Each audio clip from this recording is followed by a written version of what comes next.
السلام عليكم. على بالي رانا طولناها سمطناها، بصح الله غالب الامورات والعمل. بو الناس اللي تتعلم الرد، كي تبدا تتعلم الرد لازم تتعلم ضربه بضربه.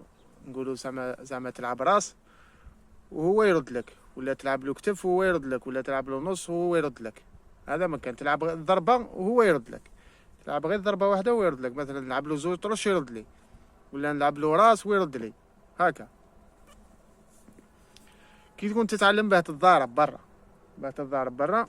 لو كنت كي تروح تلعب تتضارب مع واحد ما يعرفش المطرق، راه يضربك 3 ضربات، يا يضربك راس، يا يضربك كتف، يا يضربك في وجهك طرشه، يا يضربك نص، ولا يضربك للكراين. وتاع الكراين مستبعده شويه، خاطرش انت لو كان تلصق فيه هو موش راح يقدر يهبط باه يضربك في رجليك انت.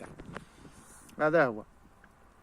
بون شوف، كي تكون تلعب مع صاحبك باه تتعلم، انا شوف يضربني راس، نقولوا يضربني راس، نرفد له الراس. هاك انا رفدت راس، كي رفد الراس انا شوفو نضربو، يا نضربو كتف، يا نضربو طرشه، يا نضربو نص، واحده من هذو ثلاثه.